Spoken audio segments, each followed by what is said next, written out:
ما ذاق طرفك يوم طيب الوسني اش ناديتي على الاهل يا فاطمه العليله اش ناديتي على الابوك يا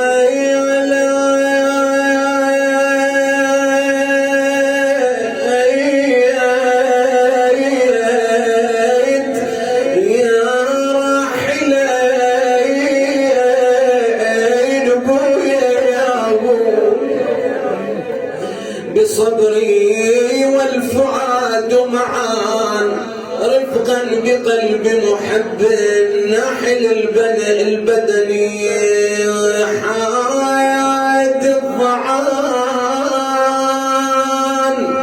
من جد مسيرا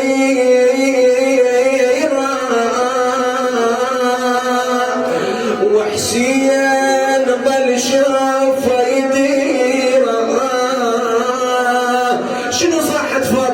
ناديت يا شيخ العشيرة ابوي عادل يسافر الديرة يوصي على بنيته الصغيرة ابوي عادل يسافر الديرة يوصي على بنيته الصغيرة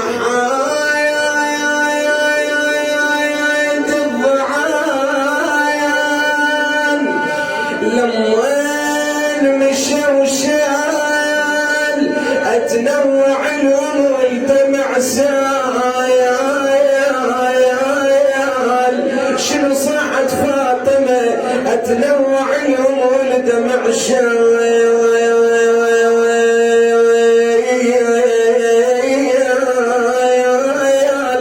من بعيد لمني وشفت الاطفال ودعوني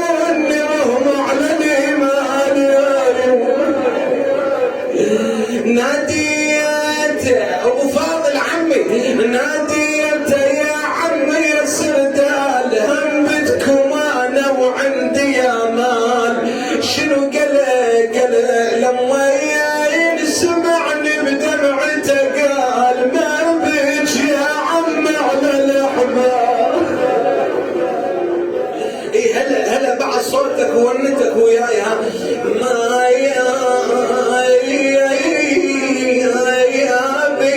يا عم على الأحباب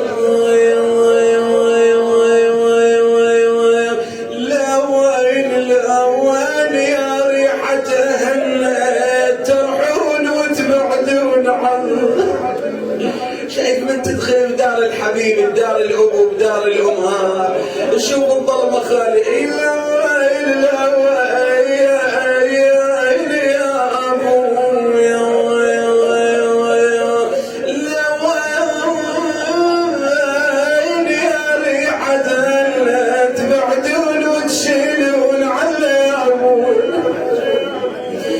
يضيع للشيم واهل المحل ترجعوا ولا نقطع الظن اول شالوا مو يشالوا واهل فرد ليلك وحاد الضعن ضج بعويله لبست عبايتها والشيله شنو صاحت لبست عبايتها والشيله وقفت وقامت تنادي له يا حسين ابويا يا حسين يا تعدل الميله لا تعوفني وانا عليله يبا لا تعوفني وانا عليله ابويا تبعت الضعن وتعذراني قالوا مريضة وما خذوني يقول كل يوم كانت العليلة تجي تقعد بباب الدار تنتظر الحسين إلى أن يوم من الأيام شافت فرد رجل ومخلي بنيته على قلبه مخلي بنيته على حضنه يقول شابق بنيته وإذا بالبنية تقول أبويا من وايل قاعدة يم الباب وتبكي قال لها بنيتي هاي بنية الحسين قاعدة تنتظر أبوها يقول هنا هضمت فاطمة العليلة صاحت بويا الأجمر روح يا بويا بويا الأجمر روح يا بويا الجماها كل بنية تجي تندس بابوها هاي البنية المريضة الماخذة هاي البنية المريضة الماخذوها اقرأ هاي الابيات يا اللي رايح تموت صوتك فوق ايدك يلا يا اللي رايح تموت ملاخت لي بتوت ما بيعيش يتيمه واكبر بليبيو يلا وياي هلا ما بيعيش يتيمه واكبر بليبيو يا اللي رايح تموت يا اللي رايح تموت قطعت لي بتوت ما بيعيش يتيمه واكبر بلي ويلي واكبر بلي وياك خذني وياك خذني يا الذوبتني من بعدك الدنيا قبور والعيشة تابوت هنا يلي تريد تشيل منك رحت السلف لو زعلان مناي مناي مناي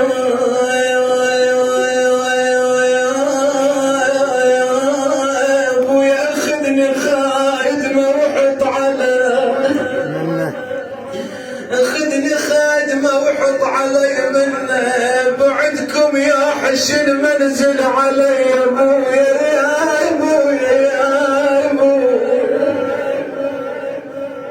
لا حول ولا قوة الا اريد ما تعذرونا وتعذرونا شيخ ورحم على والدي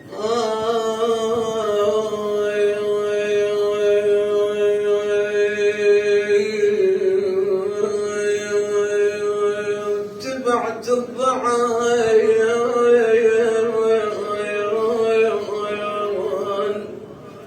والله تستاهل العليلة ترى باب من ابواب الحوائج عندك مريض عندك حاجة الليلة دق بابها الليلة يا بتبعت الضعاين وتعذروني تعذروني قايلة ومريضة وما خذوني يقول هنا اجت له فاضل عمي فدوى اروح لك اخذني وياك قايل له بعتها بشفار دمي يا الحنينة تظل وياك امي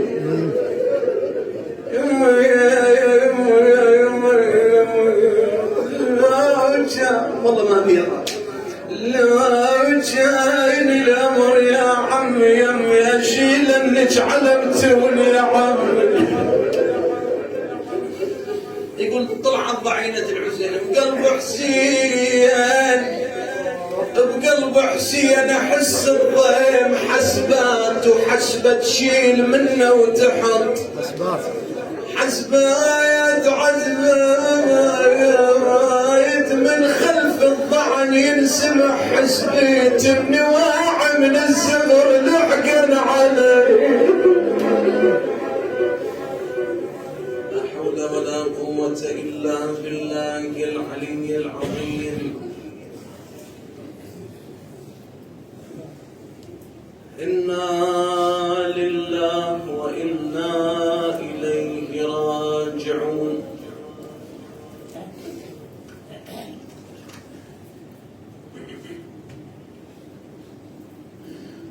بسم الله الرحمن الرحيم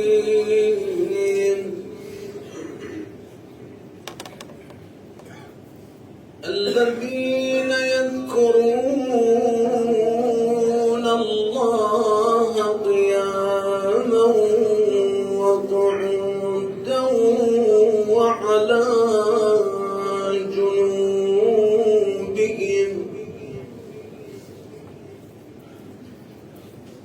ويتفكرون في خلق السماوات والأرض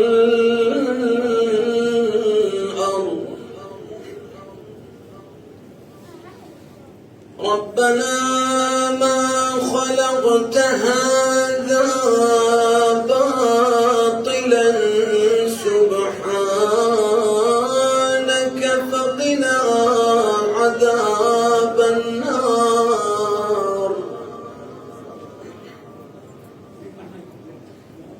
ربنا إنك من تدخل النار فقد أخزيته وما للظالمين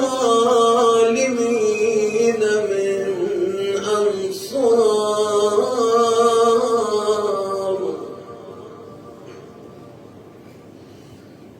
ربنا إننا سمعنا مناديا ينادي للإيمان أن آمنوا بربكم فآمنا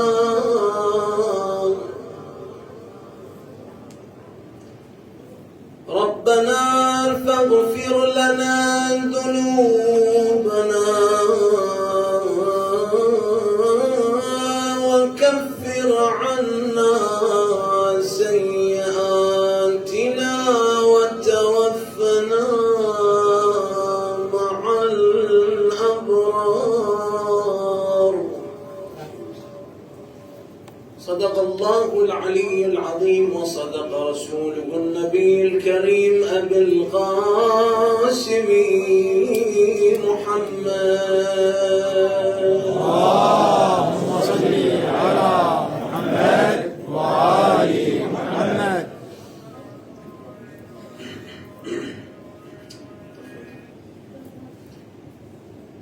مولانا الكريم هذه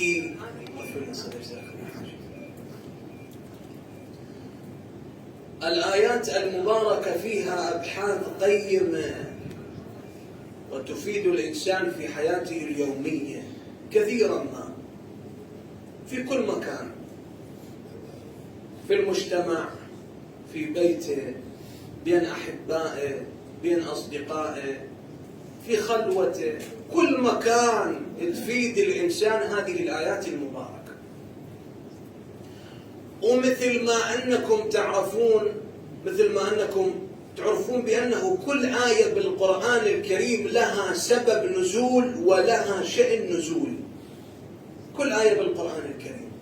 هسه واحد يجي يسأل يقول شنو معنات سبب النزول وشنو معنات شأن النزول؟ شنو هذا المعنى؟ سبب النزول يعني أكو حدث صدر في زمن النبي صلى الله عليه وآله وسلم أو قصة صارت في زمن النبي صلى الله عليه وآله وسلم فنزلت هذه الآية المباركة حول تلك القصة. يعني أكو فد شيء صار، مثلا اقتربت الساعة وانشق القمر، لما اجوا اليهود للنبي صلى الله عليه وآله وسلم قالوا له أنت نبي؟ قال لهم نعم أنا رسول من قبل الله تبارك وتعالى. قالوا له إذا أنت نبي إحنا عندنا شرط حتى نآمن بيك. شنو شرطكم؟ قالوا تشوف هذا القمر نريد من عندك هذا القمر تسوي نصفين. قال لهم إذا سويت هذا القمر نصفين تآمنون بالله تبارك وتعالى وبنبوتي؟ قالوا له نعم نآمن بيك.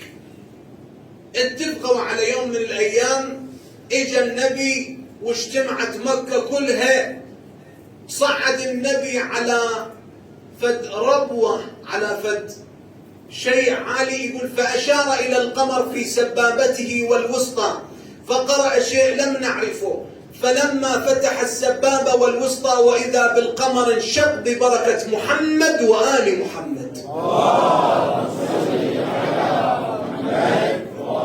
قال لهم قولوا لا إله إلا الله تفلحوا. قالوا لا، من آمن هالسؤال عاد يمتى تآمنون؟ قال مثل ما شقيته القمر أريدك شنو؟ ترد علوي. تآمنون بالله؟ قالوا له نعم نآمن. فأشار إلى القمر في سبابته والوسطى فألصق السبابة والوسطى وإذا بالقمر التصق ببركة محمد المصطفى. اللهم صل على محمد وآل محمد. قال لهم قولوا لا إله إلا الله تفلحوا. قالوا والله إنه ساحر عظيم. شنو السحر هذا؟ ساحر عظيم شنو؟ نزل اقتربت الساعة وانشق القمر، يعني كثير من الآيات. قل تعالوا ندعو أبناءنا وأبناءكم، نساءنا ونساءكم، أنفسنا ثم نبتهل. من أجر؟ نصارى نجران. الأسقف كبيرهم لما شاف النبي وعلي بن أبي طالب وفاطمة والحسن والحسين قال والمسيح إني أرى وجوها لو دعوا الله أن يزيل هذا الجبل من مكانه لأزاله ببركة محمد وآل محمد.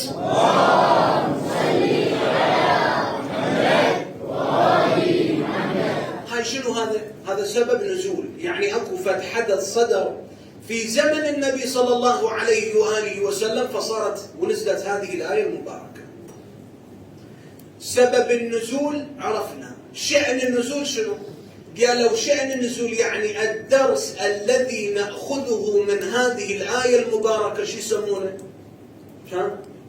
شأن النزول. مثلا احنا خذينا درس من هذه الآية المباركة بأنه مثلا إنما يريد الله ليذهب عنكم الرجس أهل البيت ويطهركم تطهيرا. شنو ناخذ درس؟ ناخذ درس بأنه أهل البيت عليهم السلام مطهرون نقيات ثيابهم تجري الصلاة عليهم أينما ذكروا. اللهم صل على محمد وآل محمد. والشاعر ابن العرندس يقول هم النور نور الله جل جلاله، هم التين والزيتون والشفع والوتر، مهابط وحي الله خزان علمه ميامين، في أبياتهم نزل الذكر، ولولاهم لم يخلق الله آدما ولا كان زيد في الأنام ولا عمرو. اللهم صل على محمد وآل محمد. هذا شأن النزول. الآن ندخل بالآية. البعض شنو شأن نزول هذه الآيات المباركة اللي تلوتها على مسامعكم؟ شنو شأن نزولها؟ هذه الآيات المباركة اللي قرأتها تعطي للإنسان درس بأنه الإنسان يستطيع أن يذكر الله تبارك وتعالى في جميع الأوقات وفي جميع الأزمنة. كل وقت يقدر يذكر الله، وهو واقف يذكر الله، وهو قاعد يذكر الله، وهو نايم يذكر الله، في جميع الأحوال يستطيع أن يذكر الله. يتصور بأنه الله محدد لنا وقت للعبادة، لا. إن الذين يذكرون الله قياما قعودا على جنوبهم ويتفكرون في خلق السماوات والأرض. البعض يتصور بأنه العبادة مقيدة، لا. جميع جوارح الإنسان تقدر تعبد الله، جميع جوارح الإنسان. مثلا هذا القلب ألا بذكر الله شنو؟ تطمئن. بمجرد أنه تتذكر الله تبارك وتعالى، بمجرد أنه تقول يا الله أنت قاعد تعبد. ذكر الله عبادة. بعد الكاد على عيالك كالمجاهد في سبيل الله. إذا واحد يطلع من الصبح ويعوف هاي النومة الحلوة ويطلع مولانا يتعب يجيب هاي القوت الحلال، هاي الأموال الحلال ينطيها، هذا مجاهد، هذا يعبد الله. بعد مولانا العين تعبد الله، النظر في المصحف عباده، النظر في البحر عباده، النظر في وجه المؤمن عباده، عباده. العين هم تعبد. بعد اللسان، وما أدراك ما اللسان. شوف أحبتي، الله يحفظ آبائنا وأجدادنا الماضين، الله يرحمهم، والباقين الله يحفظهم إن شاء الله. لما يحشوا لهم فد مثال جدا جميل، يقول لسانك حصانك، إن صنته صانك وإن هنت هانك. بهذا اللسان الإنسان يقدر يصبح عظيم عند الله، وبهذا اللسان الإنسان يقدر يصبح من أسفل السافلين. هذا اللسان. كم مطلبة احتلت باللسان؟ الخير، مو هذا اللي يجيب حطب ويزيد النار، لا، الخير اللي يجيب ماء ويزيد ويصب على النار حتى يطفيه. كم؟ شوف مولانا لما تقرأ التاريخ اكو رجال، اكو ناس لا معصوم، ولا مولانا الكريم سيد، لكنما وصل إلى درجة اللي فقط الإنسان يقرأ له فاتحة تقدح عشان. عرفتوها منه؟ أم البنين سلام الله عليها. أم البنين منين؟ إن شاء الله باكر نذكرها. أم البنين مو من بني هاشم. أم البنين مو إمام، مو محصومة، لا، أم البنين خلت قلبها وفدت نفسها لله. شنو يقول لسانها؟ اسمع. يوم من الأيام صاحت عباس، نعم يما آمريني، جعفر، عثمان، عبد الله، تعالوا. اجوا آمرينا يما، شنو صاير؟ قالت لهم مو يوم من الأيام أسمعكم تقولوا للحسين خويه، قلوا له سيدي شنو؟ ومولاي. ليش؟ الحسين أخونا، الحسين تاج راسنا. قالت لهم صحيح أخوكم، لكن الحسين أم الزهراء، وأنتم أمكم فاطمة بنت حزام، وأنا وأنتم وجميع الخلق خدام نبقى الزهراء وأولاد الزهراء. منو اللي يسويها؟ منو اللي يسويها؟ شايفين المرأة هيك تقول لأولادها لا تقولون لفلان سيد أخوي، ها؟ بس أم البنين. أنا بذر الوفا ولاد رضعتهم على حبك يا أبو اليمة، ولعتهم ولجل عينك على الزهرة بعتهم. يا أم البنين. بعد العباس وصل إلى درجة للحسين شي يقول له؟ يقول له اركب بنفسي أنت. شي يقول له يعني؟ يقول له اركب من أروح لك فدوة. العباس شنو من درجة؟ الحسين الإمام المعصوم يتفدى، يقول له اركب من أروح لك فدوة. بعد مولانا الآية شو تقول حتى لا نطول عليكم؟ الذين يذكرون الله قياما، بعد شنو؟ وقعودا. ليش ما قالت وجلوسا؟ شنو الفرق بين القعود والجلوس؟ شوف القرآن ايش قد كلش مهم جدا وفيه بلاغة عظيمة. شنو معنات القعود والجلوس؟ لما ترجع للغة العربية قالوا القعود من الأعلى إلى الأدنى، يعني واحد واقف تريد تقول له اقعد، ما تقول له اجلس، شو تقول له؟ اقعد. إذا واحد نايم وتريد تقول له تعدل، يتعدل، شو تقول له؟ ما تقول له اقعد، شو تقول له؟ اجلس. شوف القرآن، الذين يذكرون الله قياما وقعودا. بعد وعلى جنوبهم. خلنا نوقف هنا شوي. هسه مولانا عرفنا احنا قياما يعني شنو وهو واقف، قعودا وهو قاعد، وعلى جنوبهم يعني شنو؟ القرآن يقول لك بأنه أكو بعض ناس وهم نايمين يذكرون الله. شلون وهو نايم يذكر الله؟ لأنه النائم كالميت. شلون وهو نايم يذكر الله؟ اسمع. يوم من الأيام النبي كان جالس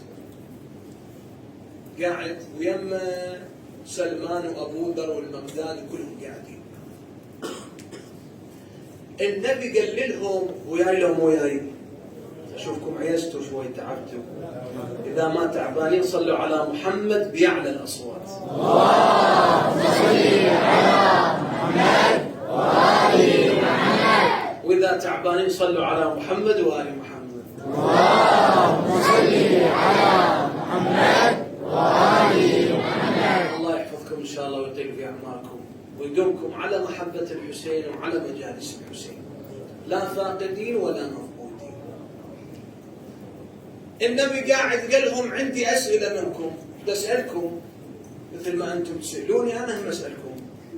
قالوا له سيدي مولاي إذا بالعلم أنت أعلم منه، إذا بالفهم أنت أفهم منه، بالأخلاق وإنك على خلق عظيم. قال لهم لا، أسألكم على قدر المستطاع، إيش قد ما بيكم جاوب.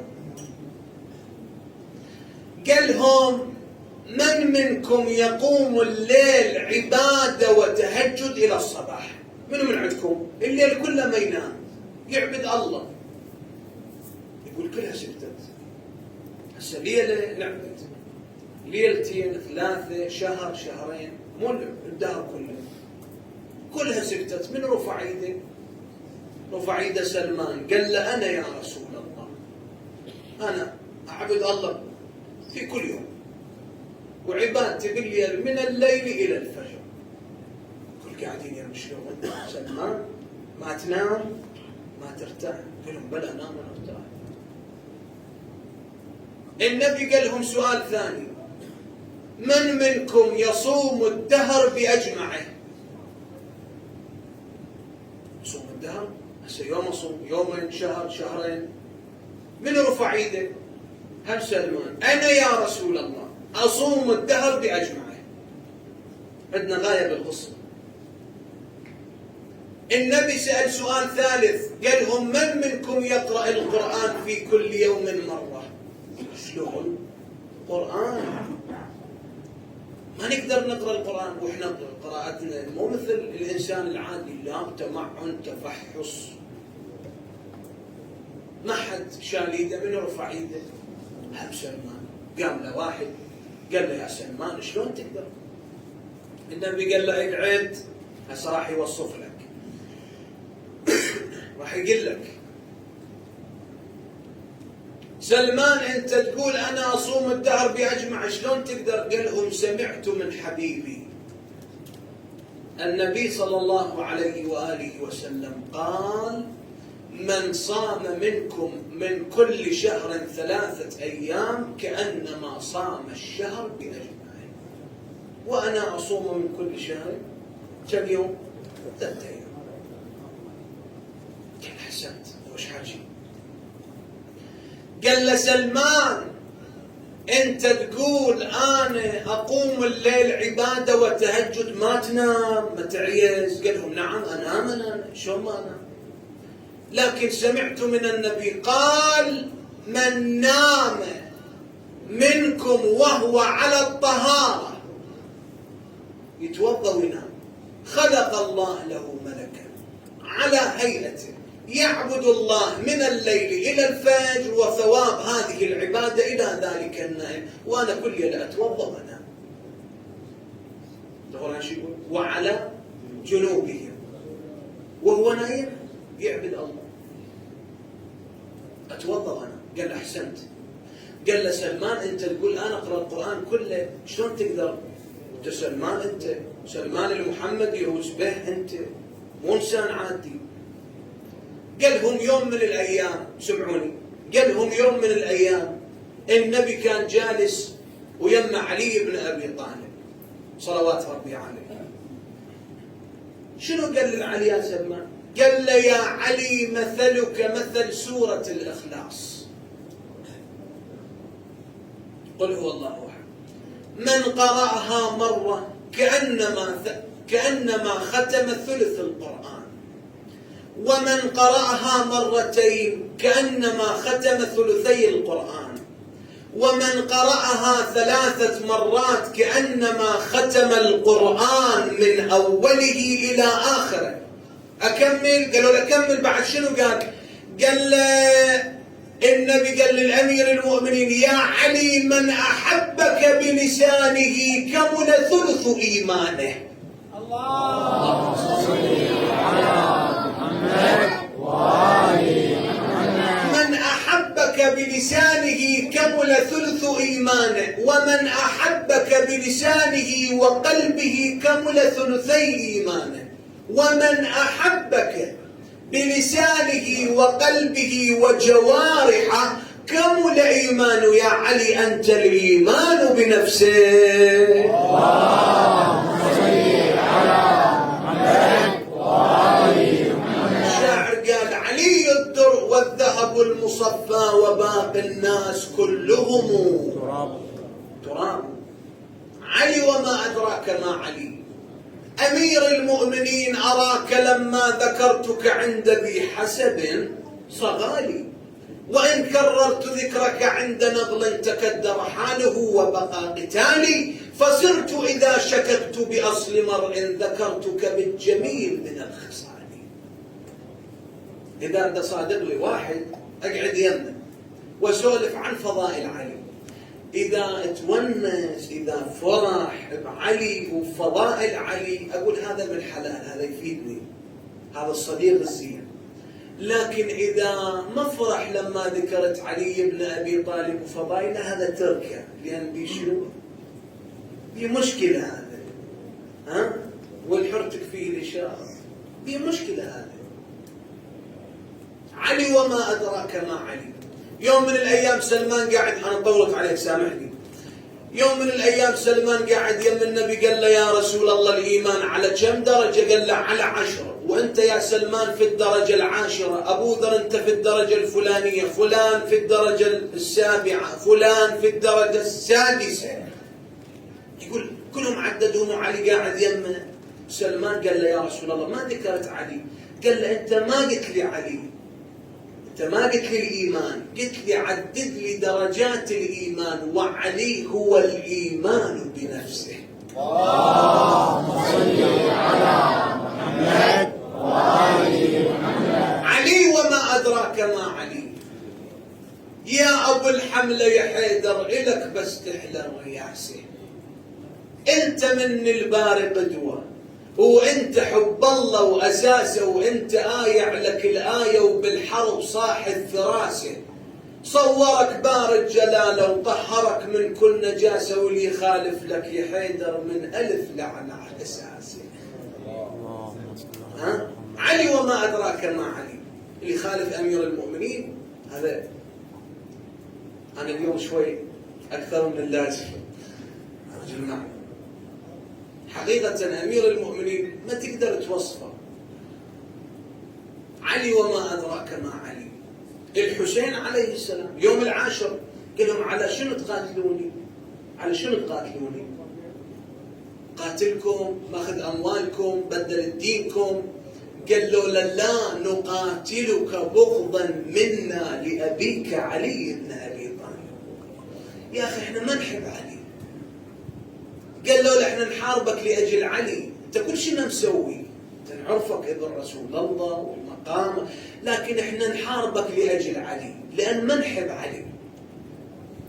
ايش سووا بالحسين؟ لما اجى ودخل في القصر عند الوليد، قعد يم الوليد، قال له: شو تريد؟ مدي وراي. قال له: هذا كتاب من يزيد، معاوية مات، ويزيد ودى كتاب لابد أن يتبايعه.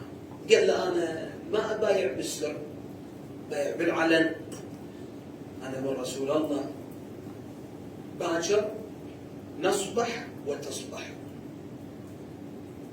يقول راد يطلع وإذا بمروان بن الحكم لعنة الله عليه، هذا الوزغ من الوزغ. قال له: يا وليد إذا فاتك الثعلب لا ترى إلا غباره. يقول التفت الحسين قال له ويحك أتهددني بالموت يا ابن الزرقاء وأنا ابن خواض الغمرات، أنا ابن علي بن أبي طالب، تخوفني بالموت وأنا ابن علي؟ ها؟ خوفني بالموت؟ وصاح الحسين وفزعت بني هاشم. والله العشيرة شلون حلوة، يفزعون لو سمعوا النخوة. وطلع الحسين نادى أبو فاضل قال له بعد ما نظل بالمدينة، بعد لابد أن نمشي، اليوم يومنا بعد. أويلي. يقول راح أبو فاضل والحسين اجى قعد على قبر جده. ضمني عندك يا جده في هذا الضريح، علني يا جد من بلوى زماني استريح.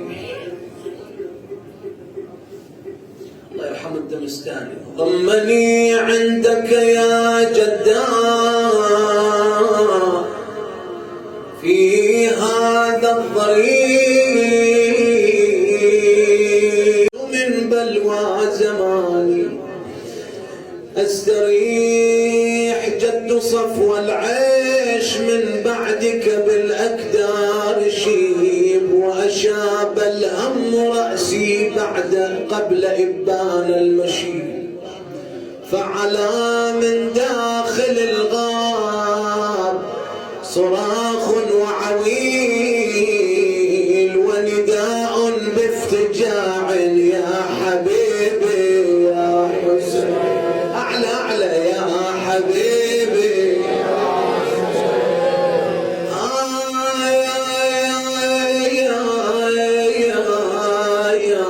يا جد حسين كم منحور نحرا وداست الخيل على صدر. بعد وين راح الحسين؟ يقولوا اجا وقف يم قبر الزهراء، قعد على قبرها. نقول له ابا عبد الله نيالك تعرف قبر امك الزهراء، شيعتك الان يسالون على قبر امك. نقول له يم الحسن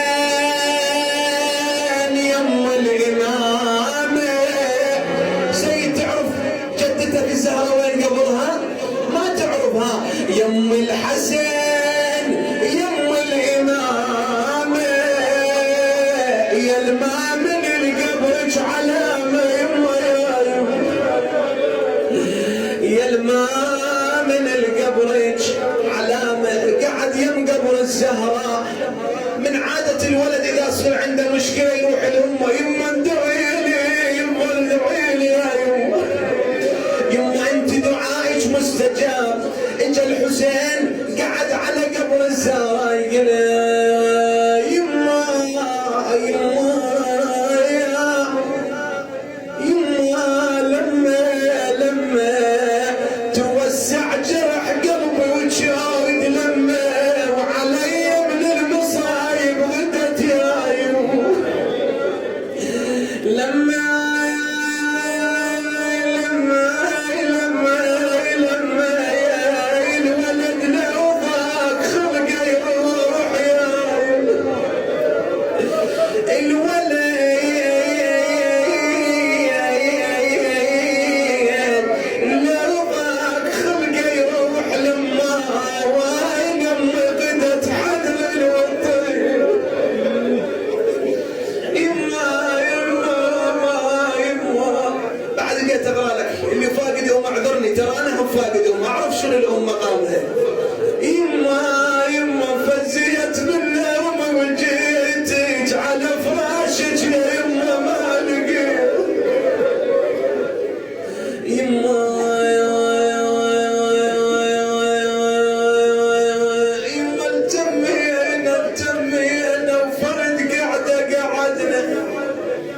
وتذكرنا الحياة وياك يمنا، وذيك ايامنا الوياك عشنا يا يما يا يما. ومثل رباك شردنا وما لقينا. شو تقول له سوا؟ تقول له وليدي يما الكسر ضلعي يتربع على صدره، يا يما الكسر ضلعي يتربع على صدرك، ومحسن طاحت اهوال من طاحتك من مره. اويلي ودع الى ان اجى واليد على الاكبر اطلع امك. يقول طلعت رافعه الهام وياها بني هاشم اركبها على محملها. طلعت رمله ام الغاسم اركبها على كل النساء. يقول اجى المحمل زينب، وين زينب؟ قال زينب ما تطلع. ليش ما تطلع؟ قالها يا ابا، قال له يا ابا عبد الله زينب تريد شفيلها ابو فاضل. تريد شفيلها، وين ابو فاضل؟ ايش سوى الحسين؟ رفع راسه ولده يا صاحب الباس، رفع راسه ولده يا صاحب الباس، قوم بساع طلع اختك يا عمو، خل نضعان قبل لا تعلم الناس، وعلينا يا ابن ابوي الخلق تلتم. اجا ابو فاضل دخل على زينب لما شافت صاحت انا بشابك لا تقول من. يا هلا هلا، هاي صارت حمل وانا انا بشابك لا تقول من. يا عباس يا صيوان خذني انا خايفه لا تقول، انا خايفه ينهتك ستري. قال لها انا موجود ابو فاضل يمك. يقول لما طلعت الضعينه يقول دنك العباس وصعدت على ظهره. الله. ومشت الضعينه، اجى الحسين يتفقد، شاف سكينه تبكي، شاف الرباب تبكي، على من تبكي؟ ابو فاضل موجود، انا موجود. راح زينب على من تبكي لزينب؟ قالت له يا ابا عبد الله التفت للمدينه. يقول لما التفت واذا صوت الله وياك ابويا وراجد اللي بس خلي على بالك عندك ابنك. اي والله هلا هلا هلا، الله وياك ابويا ابويا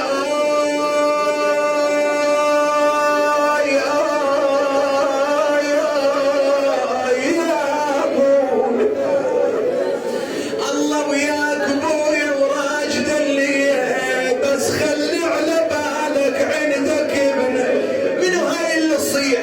يقول صاحت فاطمه العليله انا ام الرساله، انا بنت الرساله يعرفوني ابوي حسين واهل ضيعوني، يبا ضيعوني راحوا للعراق وفارقوا. اول اجى الحسين احتضنها، يقول اجت ام البنين، يقول لها يما يما يما يا الفدوى الخيال على بنيتي يما دير ويلي على بنيتي يا يما دير بالي. الى ان مشت الضعينه، ويوم من الايام سمعت فاطمه رد الحسين، اسمعت ردوا اهلها وزال همها. اسمع اسمع، اسمعت ردوا اهلها وزال همها، وفرشت دار ابوها ودار عمها، وطلعت تنتظر جيد زلمها وهي واقفه يم الباب. واذا زينب تجي ولها بهالحال لين زينب اجتها حضنت بنت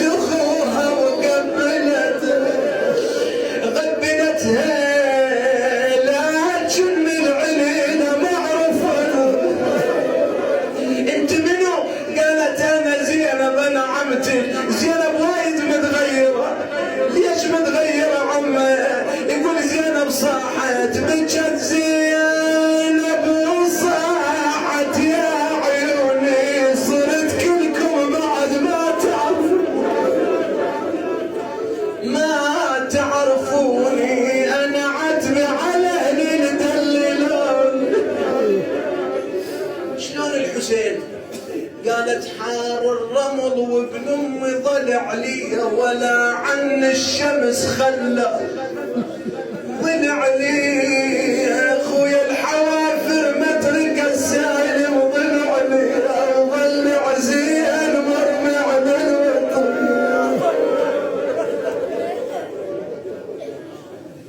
ظل حسين مرمي على الوطية. عادت الميت يلفون بجيف. على الضوء. عادت الميت